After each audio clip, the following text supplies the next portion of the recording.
ถ้าว่ามีผู้บ่าวอยากล่มเยอะมักแบบผู้บ่าวแบบได้สปเปคคือเพิ่นว่า บ่เลือกใครก็ได้ ขอแต่หมัก บ่มีสเปคเนาะ บ่มีสเปค มีสเปค อ๋อ ขอแต่ล่มกันเข้าใจเนาะ แม่น เขาอยากแต่งเมื่อหรือว่าอยากมาอยู่น้ำหนองนี่ก็ได้บ่ ได้ มาอยู่นี่ก็ได้เนาะ แม่นได้ อืม น้องมักแบบได้สัดส่วนหลายแต่งเมื่อหรือว่ามาอยู่พี่ แบบได้ก็ได้ อะไรก็ได้ มีเงินเลยอยากขยายหาน อืม หานใครกระเจ้าเขาเจ้ามาเลยกระเจ้ามักถ่วงมาคือเฮ็ดหานน้อยแต่ อืม ว่า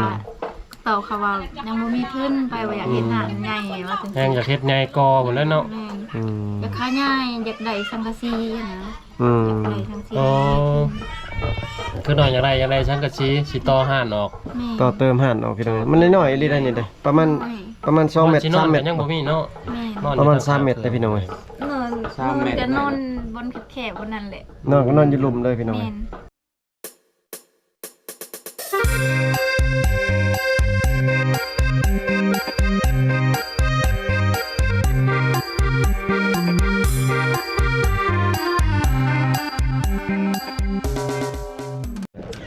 อืมมาพ่อสาวงามพี่น้องเอ้ยสาวชนเผ่ายังนี่น้องสาวชนเผ่ายังชื่อน้องนี่ มีคำ มังกรบ่ มังกร อ๋อชื่อเราตะโอ้ยบ่แม่นเนาะ มังกร สองไอ้น้องที่ชื่อน้องนี่ แม่น ชื่อได้น้องผู้ว่าตะลัง คือสาวนอน สาวนอน นอน นอน แม่น มอนนอน แม่น มอนโน่น จังไอ้ นอน นอนกับสาวนอนบ่ แม่น สาวนอน สาวนอน นอนแบบนอนรับนี่บ่ นอนรับแม่ อืม สาวนอน มอนกับนอน อันนี้สาวนอนอันนี้สาวนอน อืมงามคือกันเนาะ เจ้าเป็นน้องเนาะ เปิดเป็นเอื้อ เจ้าเป็นเอื้อยเราเป็นน้อง เป็นน้อง เออเดี๋ยวตอนนี้น้องมา2คนเนาะ โดย บ่ได้มาหลายคนมา2คนเด้อ อ้าย สามไม่ค่าได้น้องเนาะไม่ค่าขายขนม โดย ขายน้ำลายชนิดอยู่ที่ละประเภทตี โดยลายยังบ่มีทุน ยังบ่หลาย ชื่อ แม่น น้ำเปลี่ยนนิสัยกับขายอยู่ติ ฮะบ่ขาย ขาย ขายน้ำเปลี่ยนนิสัยเป็นประเภทเหล้าเบียร์พี่น้องเลยเราก็ขาย เปลี่ยน กัน มุมหน่อยหนึงพี่น้องเอ้ยเพราะว่ามันมืดโพดมื้อนึงนี่แล้วมาอยู่บ่อนจะแจ้งเพราะว่าคนงาม คนงามไปอยู่บน วันมืด อยู่บนมืดบ่งามเด้เนาะบัดนี้ป้าเข้ามานี่ น้อง งามดี ขายเครื่องนี่ในโดนมาได้เหรอ จักเดือน จักปีเลย อันนั้นสี่ สี่เดือน แล้ว 4 เดือนแสดงว่าเปิดใหม่ๆเนาะ แม่นค่ะก็เปิด เสียดายตอนเปิดผมอ่านบ่ฮู้เนาะ ลูกค้าหลายอยู่ติ มาเปิดนับ ลายอยู่กระเจ้าแบบมาแล้วก็แวะมากินกาแฟกาแฟตอนเช้าอะนะ โอ้แสดงว่ามีครบอยู่นี่เนาะ โดย แบบยังมานั่งดินแบบขนาดนั้นนี่ได้อยู่บ่ ได้ โอ้พี่น้องเอ้ยผู้สาวก็สิหลายบ้านน้องเนาะ จ้าจ้าแล้วมัน หลายบ่ผู้สาวบ้านน้อง ลายแต่ช่วงลายเขาเจ้าเบิดเขาเจ้าไปเฮ็ดเวียกอยู่สวรรค์เทื่อเขา น้องคือบ่อยากไปจ้ะบ่คืออยากไปบ่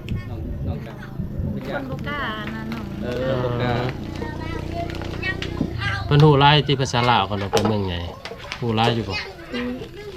แต่บ่สุปากปานใด อืมบ่มักปากในบัดให้แน่ได้ผู้บ่าวมาดินนำมาลมนำ อาชายิ้มเจ้าเนาะ เราก็ลบผู้บ่าวอยู่ติ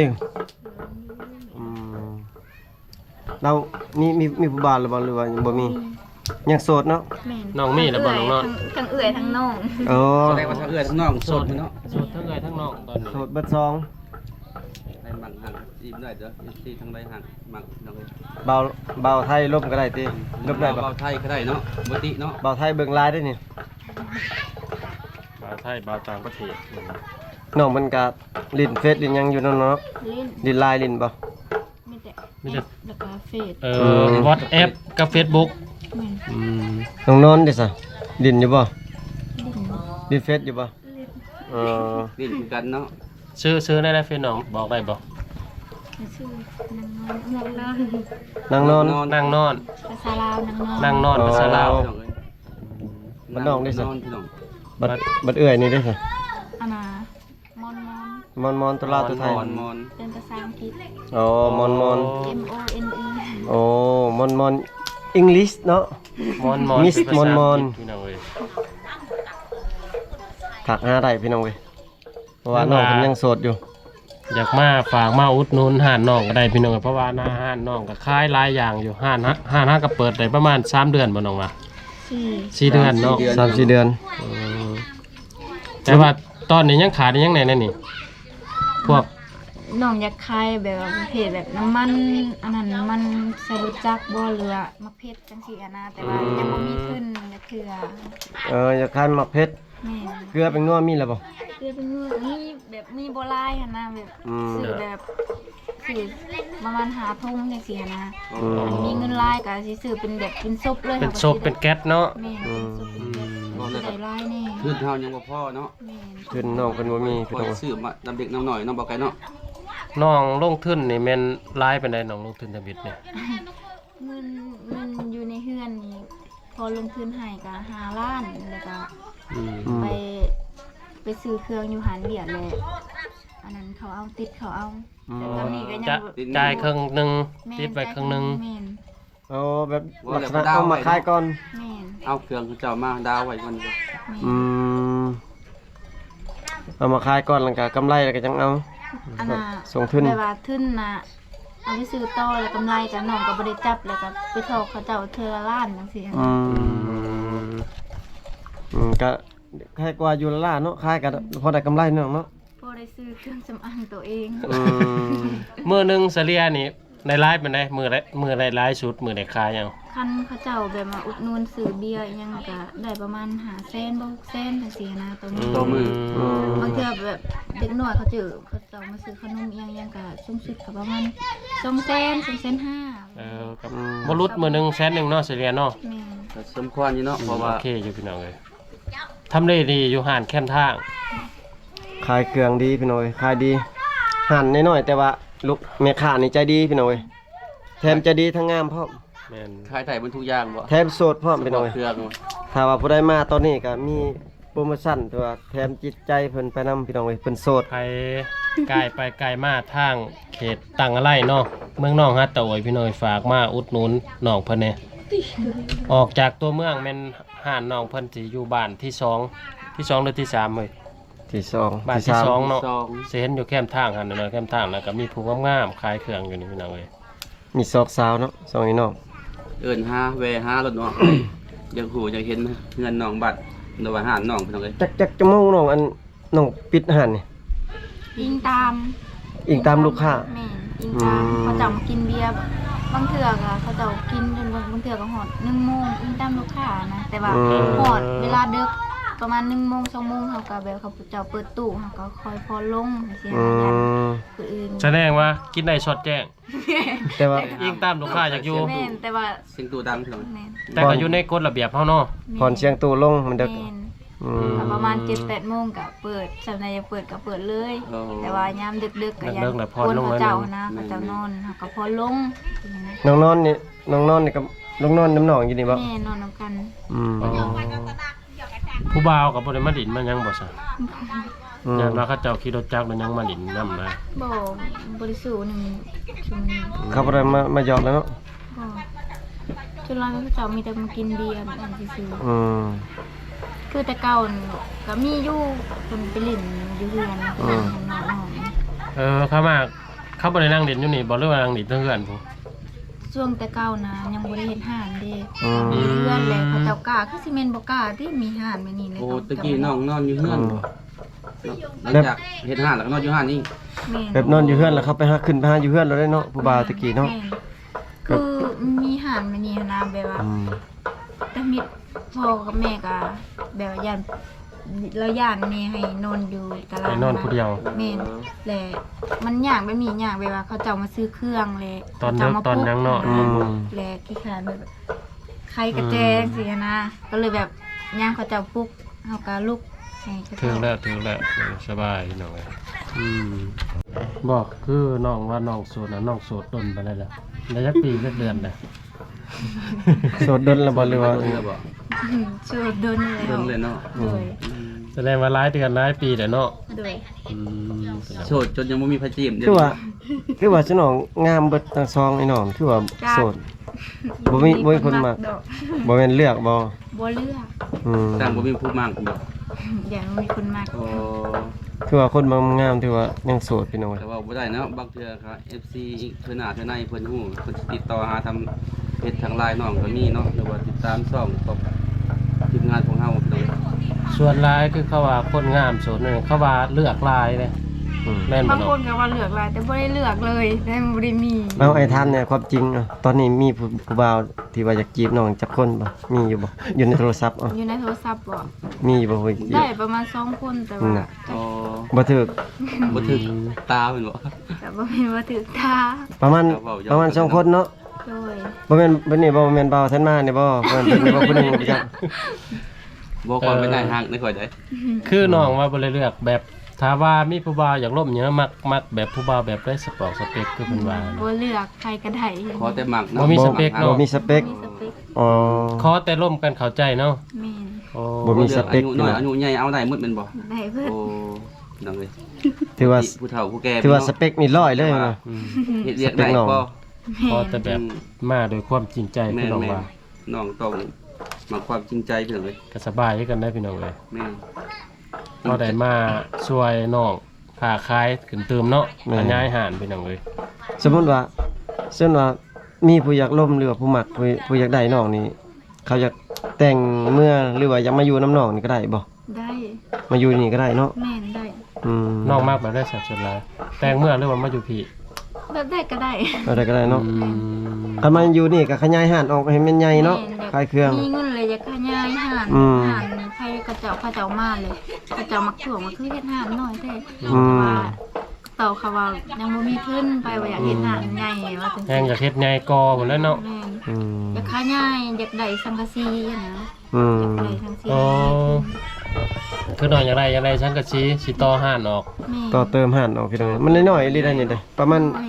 2เมตร สินอน 3เม กั ต น ร ยังบ่มีเนาะ แม่ นอน ประมาณ3เมตรได้พี่น้องเอ้ย นอนจะนอนบนแคบๆบนนั้นแหละ นอนก็นอนอยู่หลุมเลยพี่น้อง แม่ เอ้ย น เสียนอนก็บ่มีเนาะบ่ได้ บ่มี นอนอยู่ศาสตร์เลย แม่น ปาโต ศาสตร์โดยเฉพาะพี่น้องเอ้ย บ่เจ็บหลังบ่น้อง เจ็บก็อดอ้าวเนี่ยบ่มี ขนาดคำบ่หักก็ยังอดเนาะ เนาะ เอ้ยนี่พี่น้องเอ้ย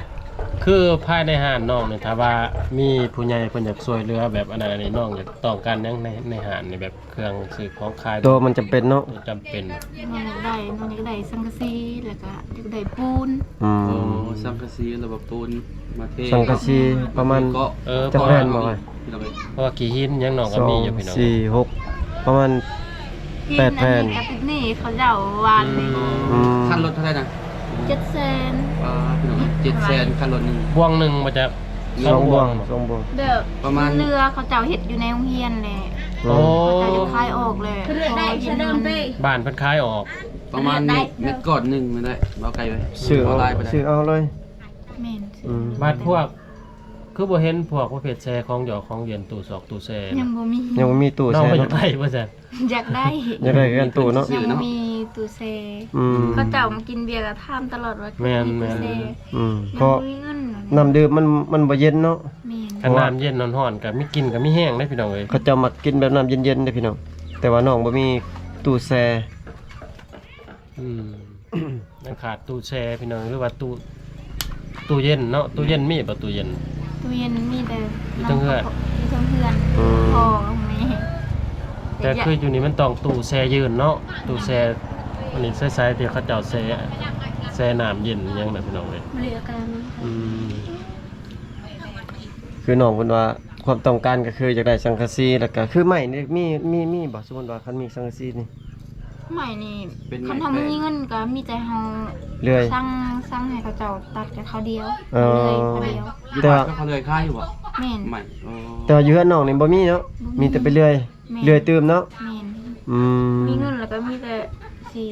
พ่อเฮาก็เป็นอยู่แต่ว่ายังบ่มีเงินให้เขาเจ้าซื้อน้ำมันแบบว่าอันนั้น สมมุติเกาะออกนี่สมมุติสิเกาะกว้างออกตื้มประมาณซำใดซำเกาะออกอีกซำเก่านี่บ่หรือว่า แม่นประมาณ3เมตรประมาณนี้แหละ3 อื เม ม ตร เกาะออกตื้มเนาะประมาณ3เมตร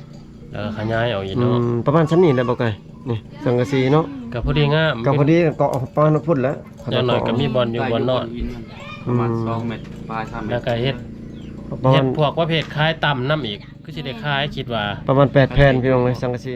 เขตนี่บ่มีไผเฮ็ด 8 แผ่นแล้วก็ไม้ หัน โอ้ เนาะ 8 แผ่นบ่แม่นได้สังกะสีอันนั้นแหละเอาลูกซิ่งได้นี่พี่น้อง เอาลูกซิ่งเลยนะ เอาดูสิ ตัวเทียมมันต้องทน 4 6 น้องไปซื้อใช้สังกะสีอันนี้ อันนั้นเซียวคอคืออันนั้นคือสร้างนำพระเจ้าอันนั้นเลยเขาจะมาส่ง อืมโอ้แผ่นหนึงบ่แม่นแมตเป็นแมตได้เขาขายเนาะ เม็ดประมาณ70ปลายพัน 70บาทหรือ เม็ด 80 70 70ปลาย75 เพื่อเขาจะมาส่ง ก็ประมาณสังกะสีประมาณ 2-3 ล้านได้บ่รวมเบิดประมาณได้อยู่ ประมาณนั้นแหละ ได้อยู่ เพื่อเขาจะมาส่งค่าคนจอกคนจง ประมาณ 2-3 ล้าน ทางไกลเนาะ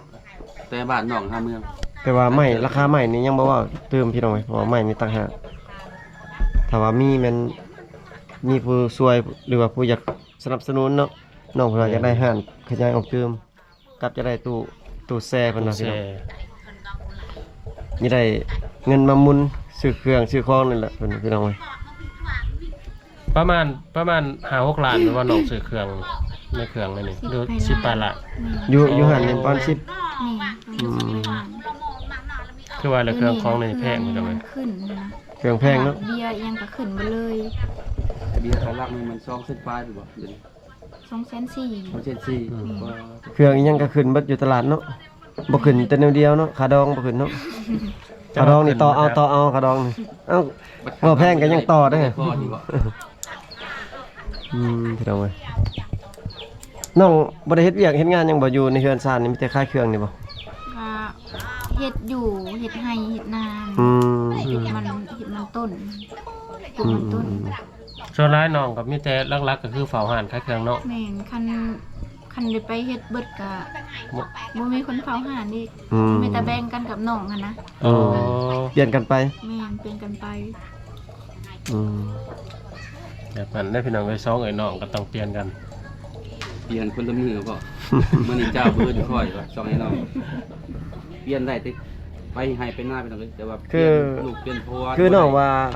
บ่มีผู้บ่าวมาลิ้นนํจักเทื่อเนาะอยู่หั่นนี่บ่มีบ่ บ่มี บ่เคยเนาะ แม่น อืม เขาเจ้าชนหน่อยสิเขาฉะนั้นเขา แบ ไป บ ดิน เขาเจ้าเกรงใจนะ อืม เพราะว่าเขาเฮ็ดเขาเจ้าขายเครื่องผัดห่วยเขาบ่มีเงินเข้าไปซื้อก็บ่กล้าเข้าเด้อเนาะ แม่น แท้ๆน่ะมาดินซื่อๆก็ได้แล้วว่ะ ได้ บ่ต้องซื้อต้องหยังเนาะ แม่น แต่เกรงใจหั่นติว่าผู้บ่าวเนาะ แต่ว่าเฮาก็ต้องได้อุดหนุนได้พี่น้อง บาง ไปซื้อ เทื่ เล็กๆ อ น้อย เขาเจ้ามาคือกันมาบางเทื่อก็บอกเขาเจ้าว่าอุ้ยมานั่งเล่นอยู่นี่ก็ได้บางคนก็ อืม นั่นแหละ ๆอืม คันเขาจะบอกกล้ามีแต่เขาจะถามว่าผู้สาวมีเงินหลังใดแน่เทื่อน้องก็บอกว่าเงินหลังนั้นเด้อหลังนี้เด้อ อืม แบบนั้นนะเมาไทยคือว่าเฮาไปหลายบอนเพิ่นว่าเวลาผู้บ่าวอยากหาผู้สาวจะไปถามเขาแถวบ้าน แม่น ว่าเพิ่นนั่งไหนมีผู้สาว แต่ก็บ่ได้รู้จักกันมาก่อนดอกพี่น้องเอ้ยแต่สามารถแบบไปดินไปหยังได้อยู่เพื่อนผู้ชาย เพราะว่าในเขตชนบทเขาเจ้านอนนำกันเนาะแบบผู้บ่าวผู้สาวนะ ผู้สาวโสด ผู้สาวโสดต้องนอนเป็นหมู่กันพี่น้องเอ้ยเราอยากเอาเงินหลังนั้นหลังนี้เนาะเผื่อ4-5คนก็มีตอนเงินหลังนี้ คันสมมุติอยู่ในเขตชนบทซ้ำจุน้องนี่ถือว่าสามารถเอาผัวเอาลูกได้แล้วแม่นบ่ซั่นนี่ แม่นได้ แต่ว่าจุน้องนี่บ่ทันได้เอาเนาะ แม่นบ่ได้เอา อืม ยังบ่อยากได้อีกบ่ ก็บ่มีคนเอา บ่มีคนเอาเป็นน้องหวานเนาะ ถ้า อยากได้อยู่แต่บ่มีคนเอา ถ้ามีผู้เอาสิน้องสิเอาบ่ กะทาเบิ่งก่อนแบบ เอ ว่า อ ลม ลบกันก่อนเนาะ ต้องลบกันก่อนให้ ลมกันก่อนเนาะ แม่นๆขึ้น เห็ หนอง กั ว่า นเลยก็ปุ๊บแต่ก็จะเอาก็เริ่มเป็นไปบ่ได้ต้องได้ลมก่อน แม่น คันล่มนี่ล้นปานใดเอา ประมาณปีเป็นปีไปเลยเนาะ เอา จักเดือนจักปีสมมุติว่าบางคนเพิ่นอยากฮู้เด้ บางก็อิงตามแบบว่าคันว่าลมแล้วก็เข้าใจกันแล้วก็เอาได้เนาะ แม่ เดือน2เดือนเก่าได้เนาะเข้าใจกันเนาะ แม่น บางทีเฮามักเขาแห้งก็ห้อยลมคราวเดียวก็เอาแล้วเนาะก็เพิ่นบ่มักนี่ก็ลบเป็นปีแล้ว แม่นๆพี่น้อง ไปอยากบ่ไว้บ่ซ่าเด้อ อื บ่ มขาดองแพงบ่ซุน้องนี่แถวเขตซุน้องนี่ขาดองแพงบ่ประมาณเท่าไหร่เนาะ คือแต่เก่าน่ะไล่แบบว่าเงินแต่เก่าน่ะ15ก็ไล่แล้ว 15ล้านเนาะ แม่น อืม ปกติเขาเคยแต่งกันประมาณ15ล้าน แม่น แต่ปัจจุบันนี่ได้ซะ ประมาณ20หรือ30ประมาณ 20 นี้ ล้าน ประมาณ20 30 คือน้องนี่ขาดองน้องประมาณ20-30เนาะ โดย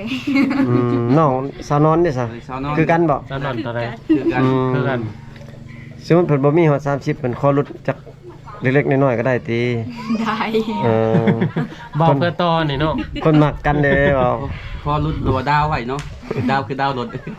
และมีหยังในเหตุชุมน้องเวลาเอาผัวเอาหยังนี่มีหยังในบางเทื่อเพิ่นได้กาเกียมเด้มีนั่นมีนี่ มีไก่ เออ หมูไก่ ดูนี่ไก่ มีหมูมีไก่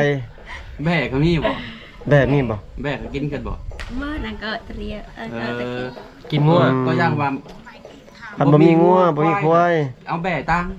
อืม ได้บ่ ได้ โอ้ อืมคันชอบมาเอาเพิ่นแบบรักกันกับบ่มีเงินเพิ่นให้เงิน20ล้านกับงัวตัวหนึงนี่ได้บ่ จบแล้วเลยนี่ได้บ่ จะม่วนใจกันนะกะ ต้องได้ถามพ่อแม่อีก แม่ บ่ ต้องได้ถามผู้ใหญ่ อืมตัวใดมันบ่พอก็ให้ผู้ใหญ่อีกเนาะ ตัดสินใจ ให้ บ่ ผู้ใหญ่ ได้ เว้าอีก มีแต่ทำพ่อแม่อันน่ะ อืม ผู้ใหญ่อันนี้ เพราะว่าฮีดคล้องอยู่นำพ่อแม่เนาะ พอลูกกันยังบ่ได้ฮู้ คันพ่อแม่บ่เอาเลยฉันพ่อแม่มักลูกเคยผู้นี้อยากได้นี่แล้วบ่เอาคารองเฮ็ดแนั่นได้ซั่น น้องตัดสินใจอยู่บ่ตัดสมมุติเอาไว้ ก็แล้วแต่พ่อแม่อีกบ่ แม่ อืม แม่นๆพี่น้องเลยว่าค่าสินสอด คักอยู่ได้อพี่น้องเว้ย แล้วก็ เป็นน้อง ต้องได้ถามพ่อแม่คันเข้าทางผู้ใหญ่ได้ก็ถือว่าสบายพี่น้องเอ้ย ต้องมันโอเคตัวเนาะ ซื้อเราไปจักแก้วหนึงแล้วก็ต้มไก่ตัวหนึงก็ถือว่าเมาแล้วก็ยั่วเว้า อยู่ เล ให้ ย บ่เฒ่าเมา ประมาณ 2-3 หมื่นเนาะ 30,000 40,000ก็ได้แล้วพี่น้องเว้ย แม่น ค่าดองถือว่าจบอยู่หั่นเลย โอ้ตาบ่ได้หักมักก็ทักหาน้องๆได้พี่น้องเว้ยถือว่าน้องเพิ่นก็ยังโสดอยู่ เปิดใจร้อยเลยพี่น้องเว้ย แม่นบ่น้อง แม่ เหี้ยพี่น้องเว้ยบ่าวลาวบ่าวไทยที่ว่าสามารถร่วมได้แบบบ่จำกัดอายุเนาะ โดยบ่จำกัด พอแต่ล่มกันเข้าใจเนาะก็พอพี่น้องเอ้ย ก็แต่เอาแล้วก็อยู่นำกันมีความสุขเนาะ แม่ ซัพพอร์ตกันแล้วก็โ คือเรื่องว่าอยู่นั่นอยู่น้ำผัวหรือว่าอยู่น้ำเมียนี่อยู่ใช้ก็ได้เนาะ แม่นได้ คันเพิ่นอยากมาอยู่ผีได้สิตั้งเฮือนอยู่ใช้ด้วยอยู่น้ำพ่อเฒ่าบ่ มีแต่ พอดินน้ำพะเท่านี่ได้บ่ แม่นได้ เออ อ๋อเฮ็ดห้านนี่เนาะเฮ็ดห้านเป็นเฮือนเลยเพราะว่าดินหน้าทางหน้าเฮือนนอกก็กว้างอยู่เด้อพี่น้องก็ทางพุ่น เหมาะสมอยู่เนาะ ดินกว้างแฮง เหมาะสมไก่เข้ม ตั้งอีกประมาณ2-3ลังผมก็ได้ ได้เองตัว อืม ฮอดใช้น้องดินน้อง ผมไม่ใหญ่ หรือว่าบ้านผู้ไทยสิมาตั้งอยู่พี่ หอ บ่ ดกบมะม่วงแล้วก็ตัวนั้นกบ โอ้ใหญ่ลายเนาะ กว้างเติมยังได้2-3ลังพี่น้องเว้ย คือว่าเฮ็ดห้านใหญ่ๆแบบพวกมินิหมอก คันน้องเพิ่น สิคักเว้ย คันน้องเปิดใจให้บ่าวไทยนี่สิมาอยู่แล้วอยู่นี่กำลังคาง อืมในอนาคตนี่น้องมีแผนว่าจะขายพวกตำพวกอันหยังบ่ของกินสุกอันหยังได้ขายบ่ อย่าคายอย่าคาย ขายปิ่งขายหยังเนาะ แม่นขายปิ้งขายตำ อืม คือสิได้ขายคิดว่า บ่คันมีทุนนี่คือน้องว่าเด้อน้องเพิ่นมักขายเครื่องมันนี่ถือว่าอนาคตดี เป็นตาสนับสนุนพี่น้องเลย แม่น ติแต่ว่าน้องเพิ่นบ่มีงบซื่อๆพี่น้องห้านนิดน้อยนี่แหละพี่น้อง ๆดินก็ทุนน้อยพี่น้องเนาะ ถ้าว่าสมมติว่าซื้อตู้นี่ประมาณราคาเท่าได้เลย 4-5ล้านบ่จักเอ้ย ตู้เย็น ตู้แช่ ตู้แช่ 5 ตู้แช่รถตู้เย็น 4-5ล้านบ่ได้5ล้านได้อยู่แล้ว ปัญ นะ หาล้านคือ ประมาณนั้นแหละ5ล้านคือบ่ได้ ล้านได้อยู่ ประมาณหมื่นกว่าพี่น้องเว้ย หมื่นกว่า อืมถ้าว่า FC ท่านใดมักฮักหรือว่าอยากซัพพอร์ตน้องๆเนาะก็สามารถซัพพอร์ตได้เด้อพ่อพี่น้องเนาะคลิปนี้ก็เฮาก็มาถามข่าวๆน้องเพิ่นแล้วก็เกี่ยวกับความต้องการของน้องแล้วก็อาชีพของน้องเนาะพี่น้องเนาะว่าน้องเฮ็ดหยังก็คืออยู่ในคลิปนี่ล่ะพ่อแม่พี่น้องได้ครับชมนํกันนี่ล่ะพี่น้องเอ้ยขอบอกขอบใจ FC ที่เข้ามาติดตามมาชมคลิปแต่ต้นจนจบพี่น้องเอ้ยอยู่ดีมีแฮงเบิดสุขสุขคนพี่น้องบ๊ายบายแน่เนาะ